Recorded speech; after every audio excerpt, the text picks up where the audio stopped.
oratória, a arte de falar em público. Ele vai falar em qualquer situação, desde uma reunião com o cliente, a ministrar uma palestra, a uma aula, um curso, numa sustentação oral, no tribunal do júri, apresentando o seu escritório, em qualquer situação. O importante, e a primeira boa notícia de oratória é: todo mundo pode falar muito bem em público. Todas as pessoas. O interessante é que tem uma preparação, um cuidado para isso. E é exatamente isso que eu vou falar hoje. Como se preparar para você ter uma boa comunicação, para você desenvolver a sua expressão. Pensando o seguinte: cada um aqui tem uma maneira de falar. Você fala diferente dela, que fala diferente dela, que fala diferente dele. Cada um tem uma maneira de falar, o que a gente chama de um estilo. Eu não posso chegar para uma pessoa que tem uma comunicação, ela não gesticula, vamos supor. Eu falo, você tem que gesticular. Não, você tem que gesticular. E a pessoa não gesticula, o que ela vai fazer? Fala, tá bom, tem que gesticular. Ela levanta. Olá, eu vou falar sobre como falar. Ela fica arcada, não é natural. Ou se eu chegasse aqui para vocês, o doutor me apresentasse, bom, vai falar agora com vocês Fernanda Zerbini, eu descesse da banca e fizesse assim. Olá, meu nome é Fernanda Zerbini e eu vou falar técnicas de como falar em público. Embora eu esteja muito desenvolta, há um sorriso em meu rosto. Qual é o problema? Não é natural, é artificial.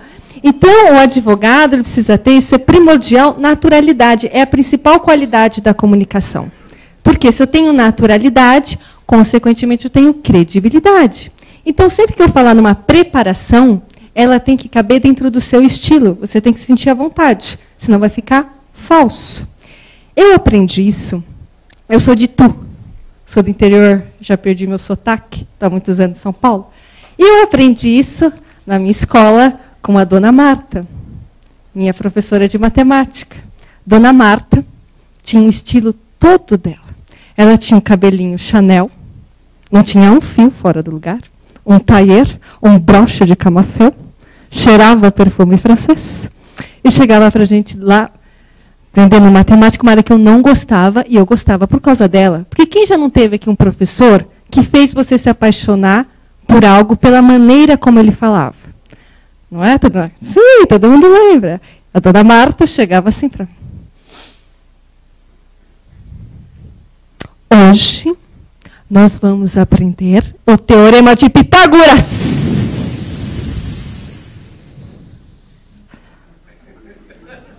E não era engraçado, ela não cantava música, era o estilo dela. Quando alguém errava, ela fazia...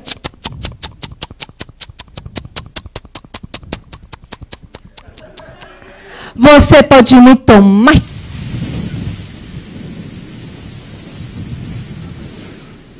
E todo mundo ficava envolvido com ela. Porque hoje a gente acha que professor tem que ser engraçado. E não é, era o estilo dela. Tanto é que teve um dia que eles esqueceram bobs na cabeça, ninguém falou nada. Porque a gente respeitava muito a dona Marta. Então, cada um aqui hoje tem a sua maneira de falar. E é importante você respeitar a hora que você for treinar, a hora que você for preparar ou fazer algum curso. Quando a gente fala em falar em público, se eu falasse, bom, daqui uma semana, vocês todos aqui vão estar aqui, fazendo uma apresentação. Tudo bem? Bom, quando a gente fala em falar em público, consequentemente a gente fala do medo de falar em público. Muitas pessoas se sentem inseguras. Por isso que muita gente entra aqui. Esse é o melhor lugar, concorda? Porque ninguém senta aqui. Medo. As pessoas entram, sentam lá no fundo, não é? Medo do quê? Disposição de uma participação. Porque dá horror se eu descer agora aqui e falar, bom, vou pegar uma participação? As pessoas fazem assim, não me pegam. Ninguém gosta de disposição. Falar em público é o maior medo da humanidade. Não sei se vocês sabiam disso. É uma pesquisa feita nos anos 80 e que se mantém até hoje. Falar em público é primeiro medo, antes de medo da morte, antes de medo de pegar uma doença, antes de medo de avião. Eu já não sei. Eu não tenho esse medo. O medo de falar em público é o primeiro lugar, e ele chama glossofobia. Vocês podem falar, não vou falar em público, eu sou glossofóbica. Glossofobia. Medo de falar em público. E quando você fica com medo, inseguro, acontece uma reação com o seu corpo. Quem já não teve, quando vai falar em público, sentiu as mãos suadas, coração batendo, esquece que vai falar. E é normal acontecer isso, porque você está com medo. O que acontece? Vamos supor que eu vou fazer uma trilha. Eu não sei, para Ubatuba, fazer uma trilha. Estou lá andando, sozinha, tranquila. De repente, pá, vejo uma cobra. Nessa hora eu paro. Meu corpo para, porque ele vê uma cobra. Nessa hora que eu vejo a cobra, essa parte aqui da frente, que a gente chama de córtex pré-frontal, ele desliga, que é responsável pelo meu raciocínio lógico. Porque nessa hora eu não quero conversar com a cobra, não quero bater um papo com a cobra, não quero. Quero sobreviver. E nessa hora que eu preciso sobreviver, eu ligo essa parte aqui, ó, na nuca, que a gente chama de cérebro reptiliano, que é responsável pelo meu instinto de sobrevivência. Porque nessa hora eu quero sobreviver. Então, eu olho a cobra, desligo aqui e ligo aqui. Eu penso, bom, eu vou sobreviver isso. Ele fala, Fernanda, você tem duas opções. Ou você vai lutar com a cobra, ou você vai correr da cobra. Eu penso bem, falo o quê? Eu vou correr da cobra, lógico. Aí ele pensou aqui, para você correr dessa cobra, ele começa a preparar o meu corpo para isso.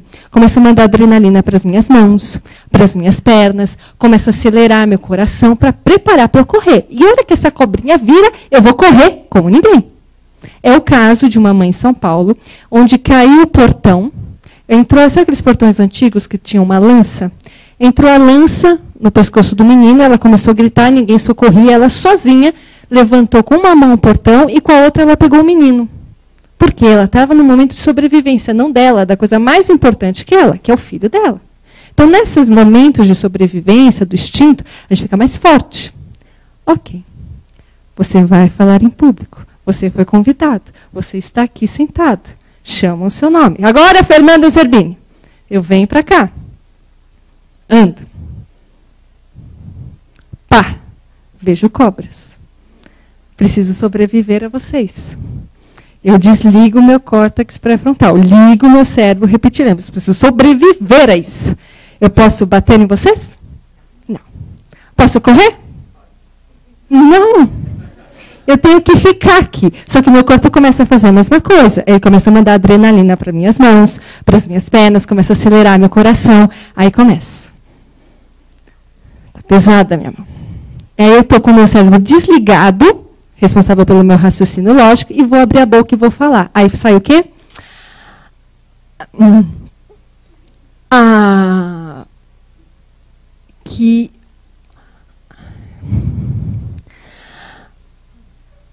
Hoje eu vou falar do medo de falar em público. Fica dá branco. Muito comum. Eu se saio de uma apresentação, eu podia ter falado tal coisa, podia ter dito. Isso é medo de falar em público. E como que eu posso ganhar segurança para falar? Prática.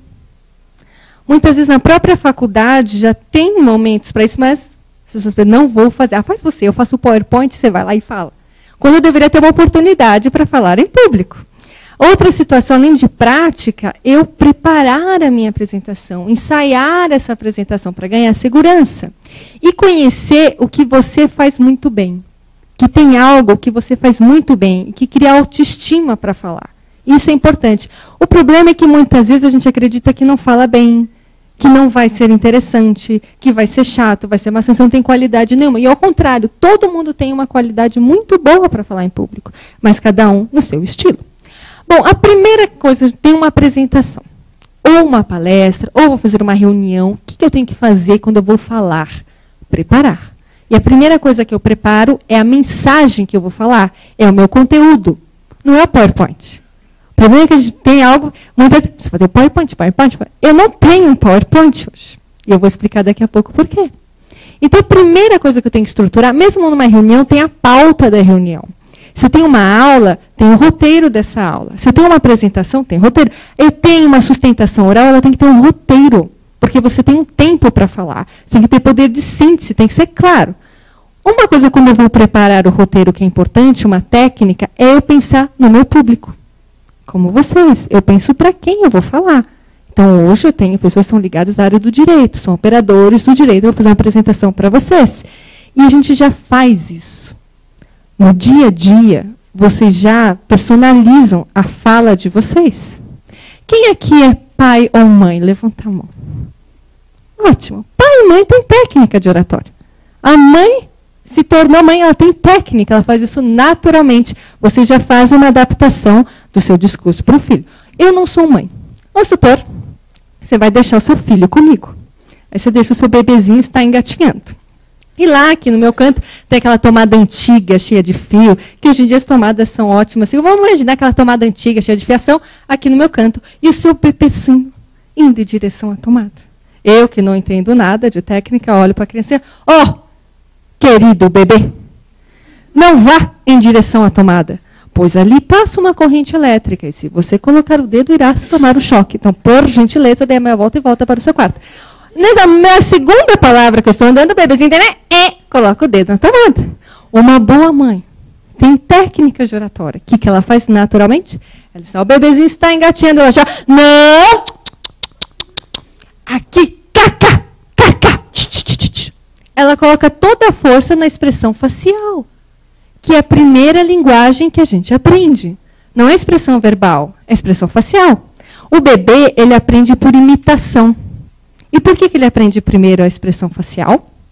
Você chega para um bebê e você faz, olá, bebê, como foi seu dia? Ai, a mamãe hoje trabalhou muito. Não. Você faz o quê?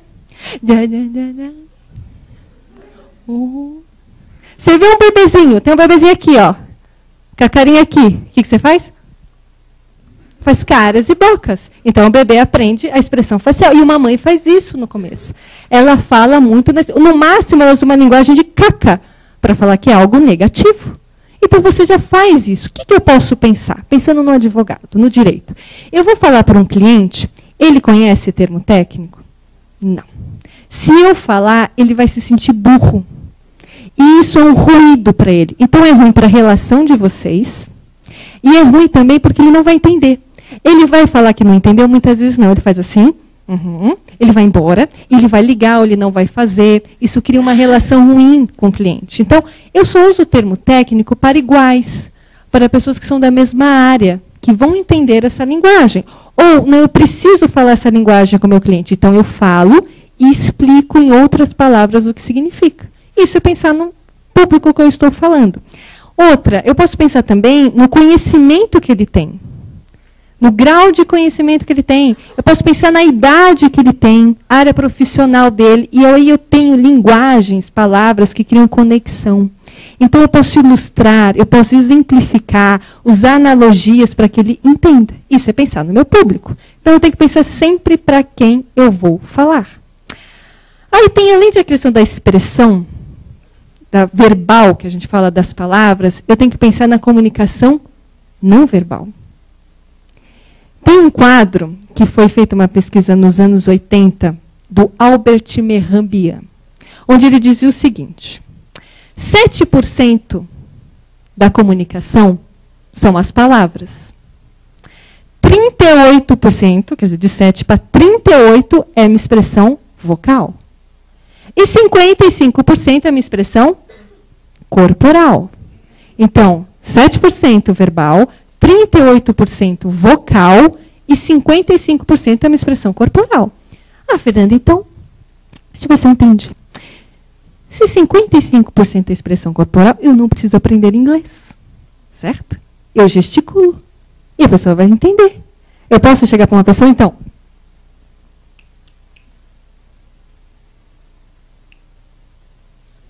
entendeu? Não. Óbvio que não, só se fosse Libras. Libra é a linguagem, que aí eu utilizo gestos, e eu utilizo também a expressão facial. Não é que a expressão corporal ela é mais importante.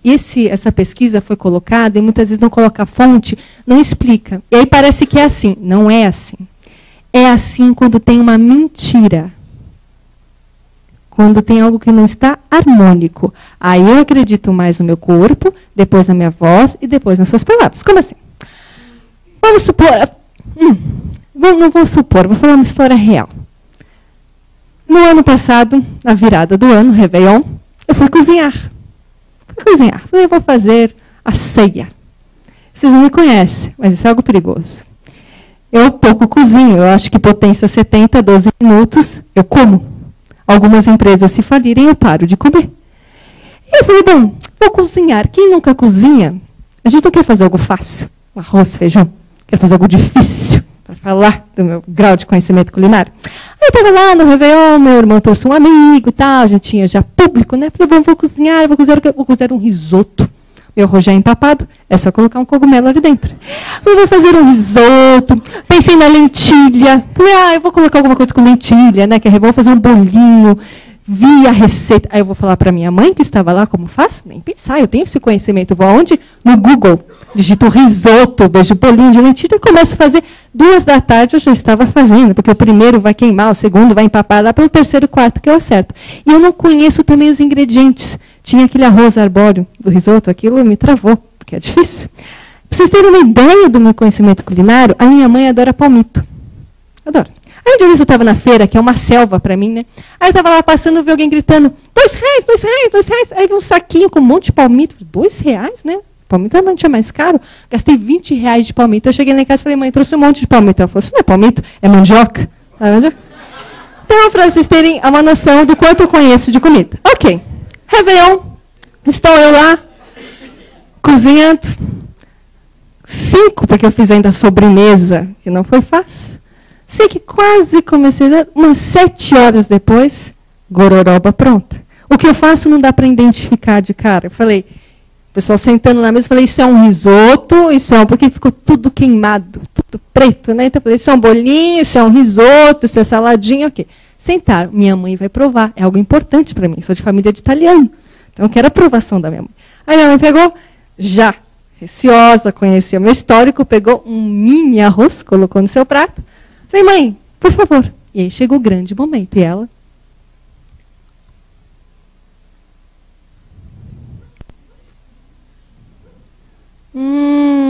Que delícia. As palavras dela foram, que delícia. Ela gostou? E como eu sei disso? Pela expressão dela. Na minha casa, nós somos em 3 mulheres e um irmão, mais novo. E a gente tinha, quando adolescente, porta-joia, aquelas coisas. Às vezes minha mãe perguntava, Heitor, você mexeu nas coisas da sua irmã? Não. Ele está falando não. Só que eu acredito mais o quê? Na expressão. Uma mulher nunca, ela já até regalou. Uma mulher nunca olha um celular de um homem, certo? Mas vamos supor que o seu namorado seu marido deixou o celular na estante, ele foi tomar um banho. E aí, ficou a janela aberta, bateu um vento, pegou o celular, caiu no seu colo 3 vezes, abriu em mensagens. Você, no afã de fechar a janela, deu uma olhadinha e viu uma mensagem estranha. Nessa hora você vai calmamente falar, quem é essa tal de Karina? Nessa hora você liga a antena, você começa a ler comunicação não verbal. Se ele gaguejar, ele está mentindo. Se ele fizer...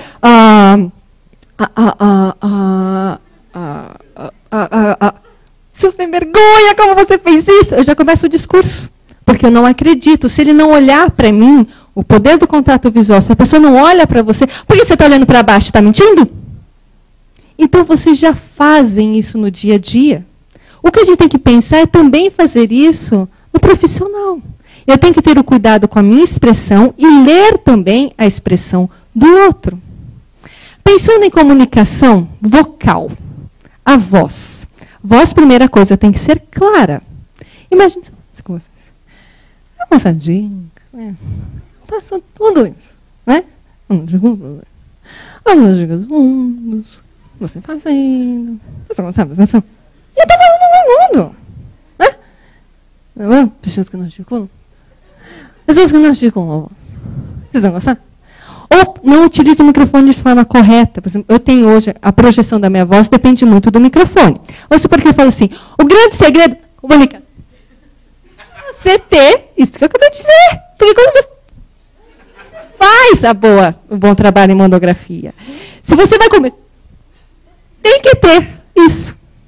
Então, não posso, a voz tem que chegar em todos, e tem que chegar na última fileira. Quando eu tenho o auxílio do microfone, isso me ajuda muito. Quando eu não tenho, a minha voz tem que ser muito clara, e aí eu tenho um volume, velocidade. Tem pessoas que falam rápido demais com você? Você vai falar rápido demais, você não pegar a mensagem? Ou pessoas que falam muito lentamente. É noite, chove lá fora. Se eu disser nesta velocidade, a primeira fileira cochila. A última já está no Facebook há muito tempo.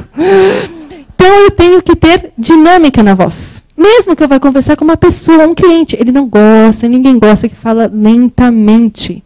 Eu devo fazer o quê na velocidade? Alternar. Uma hora eu falo mais rápido, outra hora eu falo mais devagar. Eu puxo o freio de mão. Eu morava num prédio onde nós tivemos um problema com a clareza da voz, com o zelador. Nós trocamos todos os interfones por causa dele, quando a gente devia trocar o zelador. Por quê? A gente não entendia o que ele falava. Ele falava o meu nome assim, esse é o meu nome. Um dia estou, porque quando você tem presencialmente, você tem o gestual, a expressão facial, e você ler os lábios, o que te ajuda. Quando é só, a pessoa fala ao telefone. Quando você fala ao telefone, o foco todo da sua comunicação é sua voz. Por isso que tem que ser muito clara. Muito clara. Ele só vai entender sua mensagem pela voz. Estou eu lá no fim de semana, quando atendo o telefone, ele, olá, fulano de tal. Já reconheci ele. Chegaram os UFs. O quê? Chegaram os UFs. UFs. Ele ficava nervoso quando eu entendia. UFs, UFs, UFs. Os UFs? UFs, UFs. Os UFs? UFs. Os UFs chegaram aqui. Finalmente. Vamos lá fazer contato. Aí eu desci. Eram os puffs.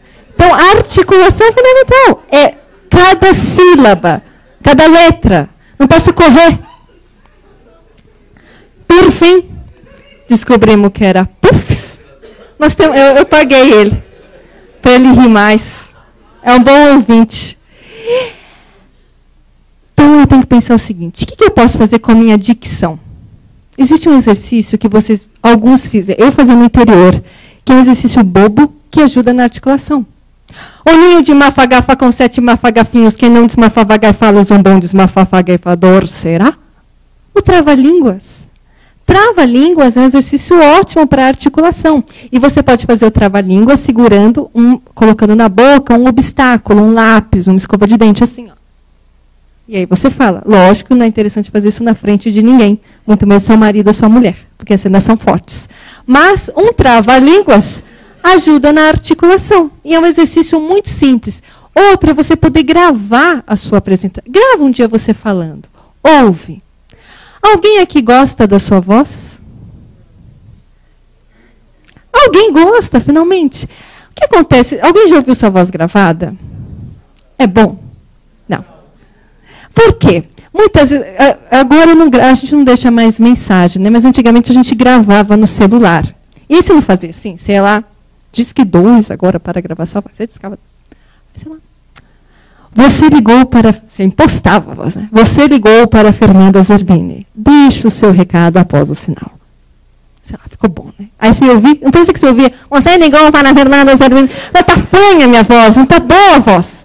Por quê? Isso tem uma explicação. Eu estou ouvindo minha voz agora, certo? Eu estou ouvindo 2 sons. 2. Eu estou ouvindo a voz que eu falo, ecoa no ambiente e volta para o meu ouvido. E também estou ouvindo a voz que ecoa dentro de mim. Tanto é que se eu tampar os meus ouvidos e falar, eu ouço a minha voz. Aí eu pego esses 2 sons, uno e falo, essa é minha voz. Não. Todo mundo, todo o universo, pensar em vidas, em outros universos, todo mundo, tirando você, ouve um único som. A voz que você fala ecoa no ambiente. Por isso, quando você grava a sua voz, você fala, essa não é minha voz. Essa é a sua voz. Faça terapia. Bem-vindo. Aí você vai falar, bom, o que eu posso trabalhar na minha voz? Deixar ela mais clara, mais envolvente, eu posso dar qualidade vocal, mas essa é por isso que você acha feio. Não é porque ela é feia, é porque ela é estranha para você. Quantas vezes eu já atendi atendo o telefone na casa da minha mãe, alguém fala, Cleide, aí você fala, não, é a filha dela. Ah, que você tem a voz da sua mãe. Eu falo, não tenho a voz da minha mãe. Eu tenho a voz da minha mãe. Então, quando a gente pensa, eu não gosto da minha voz, muitas vezes é porque ela é estranha para você. Então, primeiro pensar na qualidade vocal e depois eu tenho que pensar em manter as pessoas atentas com a minha voz. Porque não é meu corpo. Vamos supor que vocês comecem a ficar cansadinhos, bocejar, sabe, daquele sono tremendo. Eu posso, a plateia cansada, fazer alguma coisa com o meu corpo? Isso não funciona, né? Louca. Posso fazer? Posso dar um salto? Por favor, atenção. Não, não cabe. Eu estou aqui, ó. Não tenho. Qualquer coisa que eu fizer sai do profissional. Mas a voz eu posso. Eu posso aumentar o volume. Posso diminuir. Eu posso falar com você assim. Eu posso, uma hora, quase fazer uma fofoca na voz, que chama a sua atenção. O silêncio chama a atenção também. Acabei de fazer uma pausa. Então, a expressão corporal, eu posso fazer mudança? Pode, mas ela é muito sutil. Agora, com a voz, eu posso fazer grandes mudanças. Tanto é que eu falei da dona Marta, uma boa professora, que mantinha todo mundo atento. Mas, eu tinha um professor com aquela voz linear. Já tiver? Quem já não teve um professor que transformava algo super interessante um desastre? A penitência. Eu tinha um professor de História da Arte. Ele chegava com... Não é da época de vocês, porque vocês são jovens, mas quando eu fizer o barulho, não é aquele... Os slides, disse a idade. Os slides, era uma caixinha de madeira que ele vinha com os slides, que era História da Arte. Aí ele chegava logo cedo, na sexta-feira, põe as caixinhas assim, animado, com aquele entusiasmo dele. Bom dia. Hoje a gente vai falar sobre as colunas gregas e as colunas dóricas, ok? Vamos lá? Primeiro slide. Vocês podem verificar. Coluna da direita. Tem uma diferença, não é? Vou passar um segundo. Nós temos só 79 slides para detalhar um hoje. O segundo slide, como vocês podem verificar. E ele falava assim. Notícia boa, notícia ruim, sempre nesse tom. Se Deus quiser, queimava essa lâmpada. O que acontece quando a pessoa fala nesse tom? É canção de ninar, não é? Nós ficávamos em outra dimensão. Virávamos a cadeira, conversávamos. Por quê? É pela voz que eu envolvo as pessoas, não é pela expressão corporal. Então, minha voz ela tem que ter colorido, que a gente fala, mudança. É pela voz, você não pode falar no mesmo tom. Tem que mudar, sempre. Ainda mais numa apresentação, onde você é o foco. Então, sempre pensar em mudança. Como assim? Há pessoas aqui que são casadas? Por favor, levante a mão. Eu gosto. Há pessoas casadas que nem mãe tem técnica de oratória. Sim, tem. Vamos supor, isso aconteceu com uma amiga minha. Aconteceu comigo que eu não sou casada. Aconteceu com uma amiga minha. Ela contou para mim. E aconteceu com ela, um caso dela. Uma coisa muito particular que eu vou dividir com vocês. Isso é segredo. Isso não está sendo gravado. Aconteceu com ela, o marido dela, uma coisa muito, muito pessoal. Então, quando é que eu contar, vocês falam, o marido dela fez isso, o marido dela fez isso. Não, o marido de vocês não vai fazer. E quem for casar, fica tranquilo. Aconteceu com ela. O que aconteceu? Primeiro ano de casada, feliz, que ela casou, né? Aí ela chegou em casa, tal, passou pelo marido. Oi.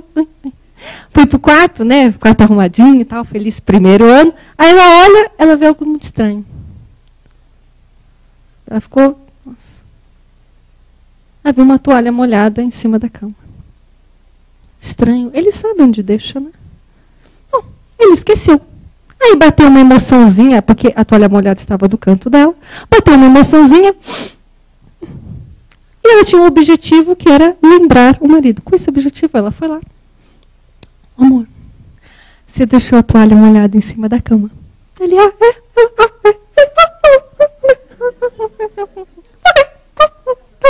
primeiro ano de casada, né? Okay. Aí o que acontece? Terceiro ano de casada, ela repetindo a mesma coisa. E ele deixando a toalha molhada em cima da cama dela. Aí ela chega e sai naqueles dias, como hoje, chovendo, você chega toda molhada, cansada, um dia inteiro de trabalho, naquele salto alto, tal, aí você passa pelo marido. Oi. Vai pro quarto. Aí ela vê a toalha molhada. Aí bateu já a emoção mais forte, né? Aí ela tem um objetivo, lembrar? Não. Brincar. Ela vai... amor, você deixou a toalha molhada em cima da cama? Lembra, você também deixa os seus camas... E ela atinge o objetivo. Ela vai no tom disso. E eles brigam, eles passam um fim de semana inteiro brigando. Ok. Ele era persistente, corintiano, né? Demora uns 100 anos para entender as coisas. Aí... aplaudam Corinthians. Ok. 7 anos. Ano da crise. Ano difícil. Quem já é casada sabe, tem que passar por esse ano. Aí sabe aqueles dias que a mulher tem uma entonação mais enfática? Homem sabe disso. Nossa expressão facial é feliz. Ela passa por ele. Vai para o quarto. Vê a toalha molhada, bate a emoção. Objetivo, lembrar? Brigar. Matá-lo. Aí ela vai com essa entonação. Fala, amor, você deixou a toalha molhada em cima da cama. Aí ele, desculpa, amor, não vou fazer mais isso. Ele sabe, ele entende o sinal que é perigoso para ele. Aí ele fala, ok. Ele tira, coloca no lugar, você anda. Porque dizem que percebem nossa entonação no andar nesses dias. Ok. 10 anos se passaram, ele continuava deixando a toalha molhada assim. Aí chega aquele momento que cai a ficha da mulher. Cai, porque a gente entende o homem. Dizem, né? Que eu vou um dia passar por isso. Caiu, ela entendeu. Entendi. Aí ela chegou em casa, tranquila, passa pelo corintiano, vai pelo quarto, vê a toalha molhada, ela ficou lá em casa. Não é possível. Não é possível, repetindo 10 anos a mesma coisa. Tira essa toalha molhada, coloca ela no varal ou coloca no lugar correto. Não é possível que eu não entenda. Ele faz isso para me irritar? Para me estressar? Não. Ela entendeu. Aí ela foi até ele. Amor, você deixou a toalha molhada em cima da cama. Você faz isso para me irritar, para me estressar? Não. Você coloca a toalha no lugar. Mas quando eu estou subindo o elevador, adentrando esse apartamento, você pega a toalha do varal, molha na torneira e joga em cima da cama. E fica sentadinho esperando. Por quê? Porque repetir a mesma coisa diversas vezes, a gente trabalha a entonação vocal. Então você faz isso para me ajudar. Ele olhou e falou, sim. Ela falou, muito obrigada. Ele virou para ele e falou, de nada. Porque essa é uma técnica simples de comunicação. Se você pegar uma única frase e repeti-la de diversas maneiras, você trabalha a sua entonação vocal. Então, como você faz? Pega uma única frase e repete ela. Eu posso pegar ela e grava ela. Verifica se você consegue falar de formas diferentes. Se você conseguir falar, eu consegui 10 formas diferentes, ótimo, consegui 15, consegui 30. Esse é um exercício que é feito em oratória muito antiga, do tempo do Demóstenes, e que se mantém até hoje. É um exercício muito simples. Entonação, lembra que eu falava, ela sente uma emoção? Tem a ver com emoção. É a emoção da sua voz, é a entonação. Por isso que falar, sabe, jogar informação mostra que eu não estou apaixonada por aquele assunto, eu não gosto. Um professor ou alguém que fala que gosta, ele, consequentemente, tem boa entonação vocal, porque ele tem mudança, ele gosta daquilo. Se eu não gosto, se eu já repeti isso muitas vezes, se eu não gosto de conversar com o cliente, eu não gosto de fazer sustentação oral, eu tento fazer o quê? Vamos logo terminar isso. E aí eu não tenho colorido vocal, eu não tenho mudança vocal. Além de pensar em voz, nós temos que pensar no nosso corpo. E uma coisa que eu estou tentando fazer aqui, vocês são um grupo grande, é olhar para vocês.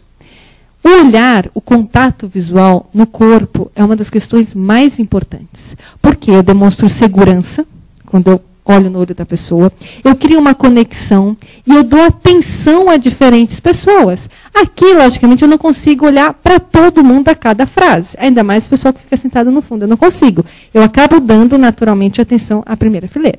Mas se eu vou conversar com o cliente, eu tenho que olhar para ele.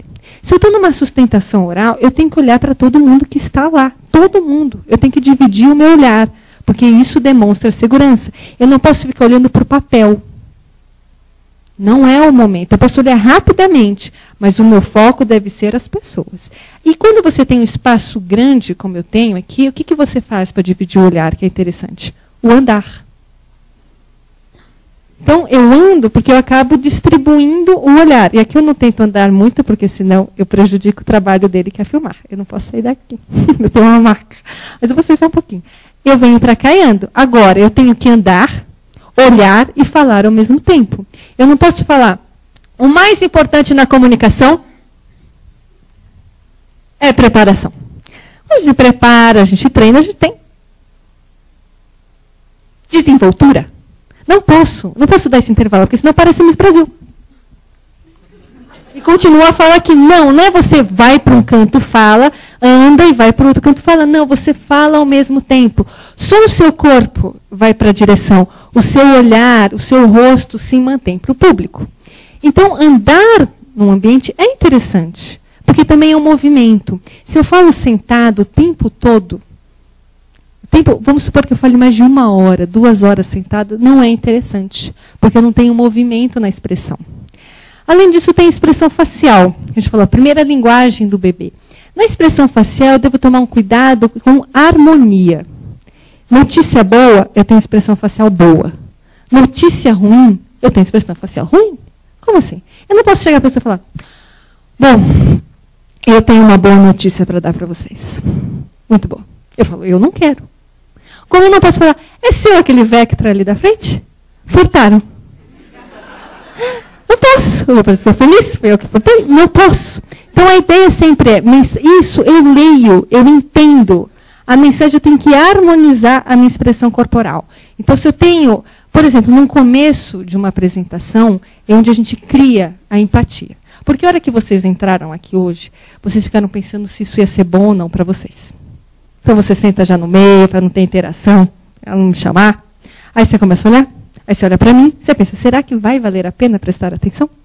E a expressão facial faz diferença nessa hora. Se eu venho carrancuda, com uma expressão facial negativa, é um prazer aqui hoje com vocês. Adoro falar em público. Ou alguém faz uma pergunta para mim, agora daqui a pouco a gente vai abrir, a pessoa fica com medo de fazer pergunta. Então, a expressão facial tem essa ligação de eu criar empatia com o outro e dele entender o que eu estou falando, se é algo bom ou ruim. Então, eu tenho que ter expressão, não posso ser apático. Outra questão do corpo.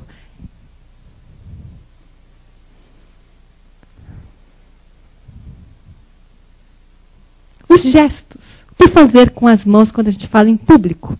As pessoas, Fernanda, pode mão no bolso? Principalmente homens que têm uma calça, um bolso maior. Pode. Não é ruim, mas é informal. Eu vou ficar treinando gestual? Vocês podem treinar gestual? Ficar assim? Eu vou preparar minha palestra e fico. O mais importante. O mais importante. O mais importante. O mais importante. O mais importante. O mais importante. Não. Não, vai ficar ilustrador, contador de história, você não pensa para fazer. Agora, eu tenho que pensar assim, eu faço naturalmente. Eu tenho que tomar cuidado se eu tenho um vício.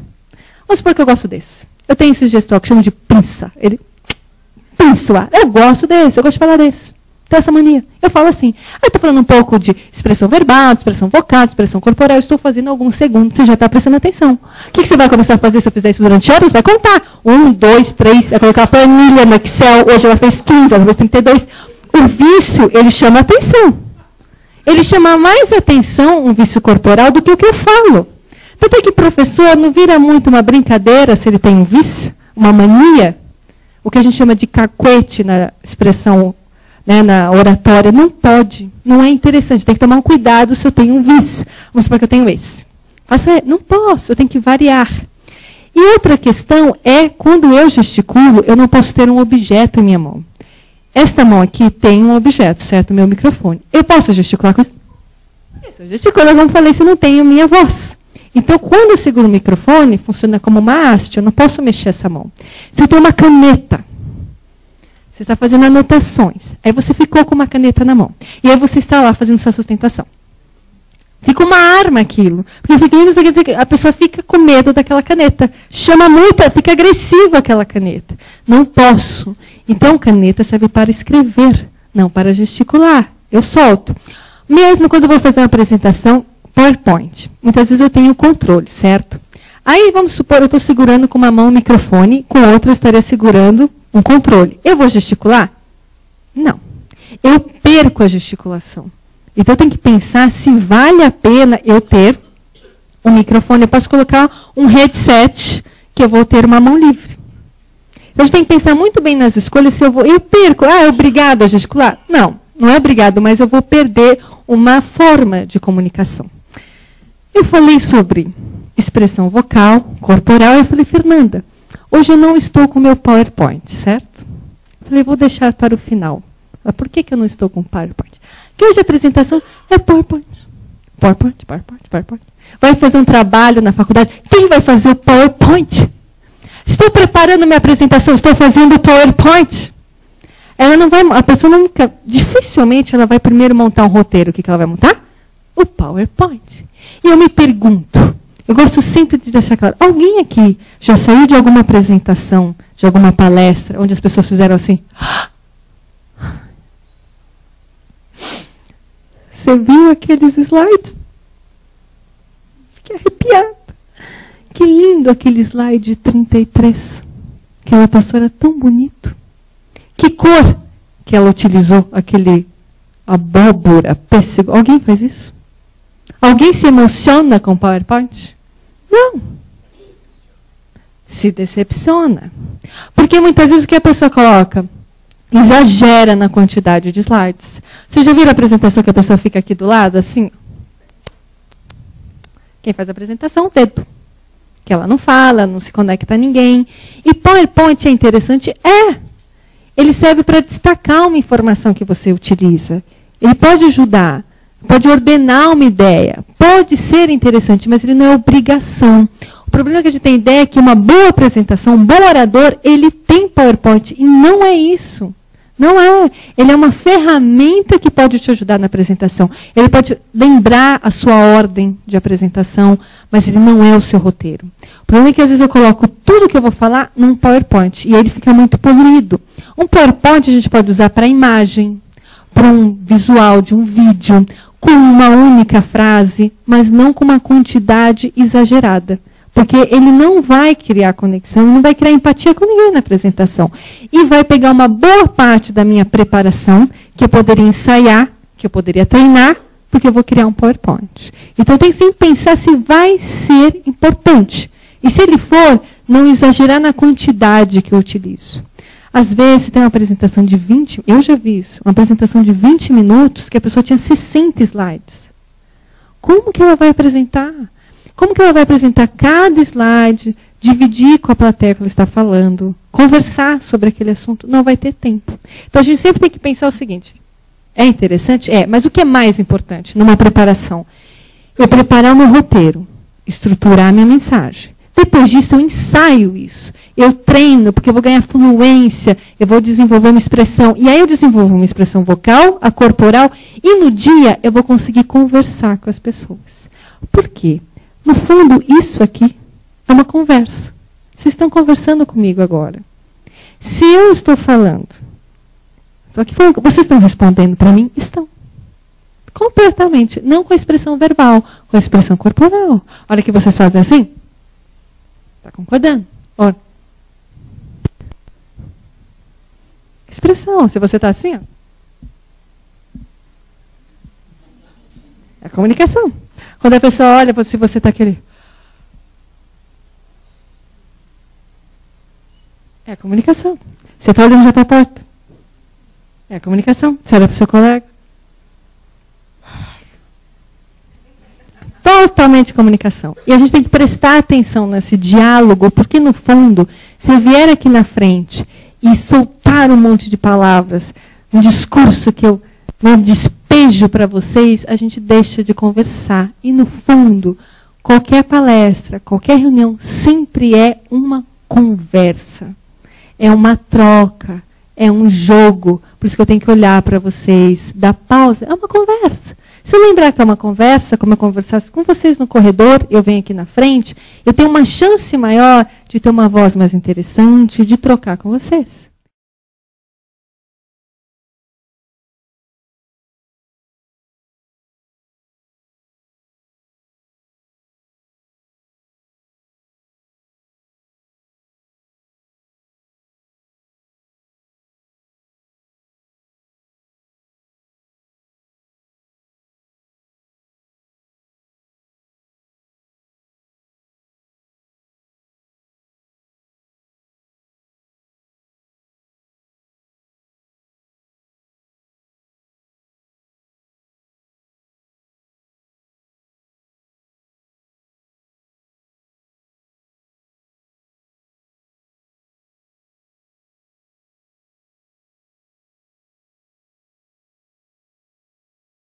oratória, a arte de falar em público.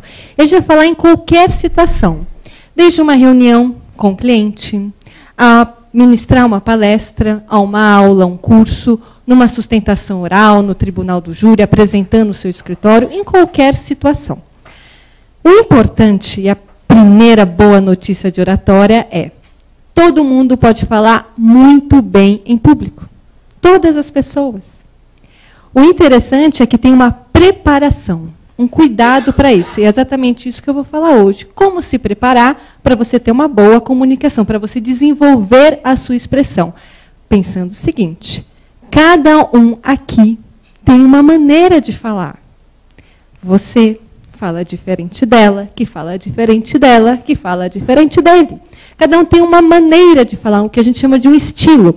Eu não posso chegar para uma pessoa que tem uma comunicação, ela não gesticula, vamos supor. Eu falo, você tem que gesticular. Não, você tem que gesticular. E a pessoa não gesticula, o que ela vai fazer? Tá bom, tem que gesticular. Ela levanta. Olá. Eu vou falar sobre como falar. Ela fica arcada, não é natural. Ou se eu chegasse aqui para vocês, o doutor me apresentasse, bom, vai falar agora com vocês Fernanda Zerbini, eu descesse da banca e fizesse assim. Olá, meu nome é Fernanda Zerbini e eu vou falar técnicas de como falar em público. Embora eu esteja muito desenvolta, há um sorriso em meu rosto. Qual é o problema? Não é natural, é artificial. Então, o advogado ele precisa ter, isso é primordial, naturalidade. É a principal qualidade da comunicação. Porque se eu tenho naturalidade, consequentemente, eu tenho credibilidade. Então, sempre que eu falar numa preparação, ela tem que caber dentro do seu estilo. Você tem que se sentir à vontade, senão vai ficar falso. Eu aprendi isso. Eu sou de Itu. Sou do interior, já perdi meu sotaque, estou há muitos anos em São Paulo. E eu aprendi isso na minha escola com a dona Marta, minha professora de matemática. Dona Marta tinha um estilo todo dela. Ela tinha um cabelinho Chanel, não tinha um fio fora do lugar, um tailleur, um broche de camafeu, cheirava perfume francês e chegava para a gente lá aprendendo matemática, uma área que eu não gostava, e eu gostava por causa dela. Porque quem já não teve aqui um professor que fez você se apaixonar por algo pela maneira como ele falava? Não é? Sim, todo mundo lembra. A dona Marta chegava assim para mim. Hoje, nós vamos aprender o Teorema de Pitágoras.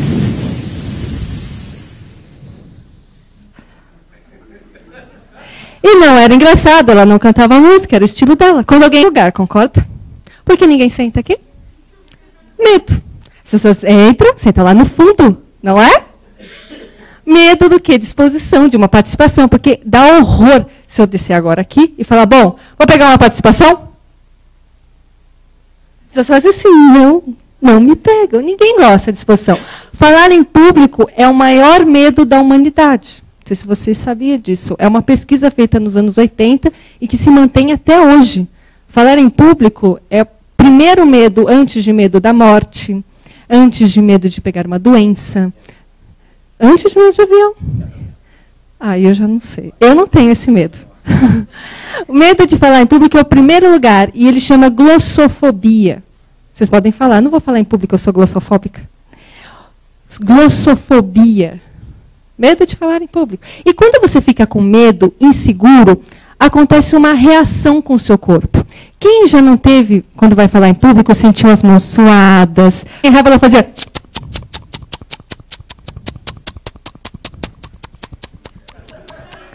Você pode ir muito mais.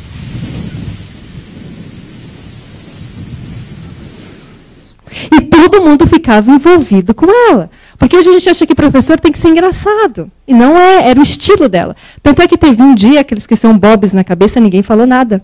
Porque a gente respeitava muito a dona Marta. Então, cada um aqui hoje tem a sua maneira de falar. E é importante você respeitar a hora que você for treinar, a hora que você for preparar ou fazer algum curso. Quando a gente fala em falar em público, se eu falasse, bom, daqui uma semana, vocês todos aqui vão estar aqui, fazendo uma apresentação. Tudo bem? Bom, hoje fala em falar em público, consequentemente fala do medo de falar em público. Muitas pessoas se sentem inseguras. Por isso que muita gente entra aqui. Esse é o melhor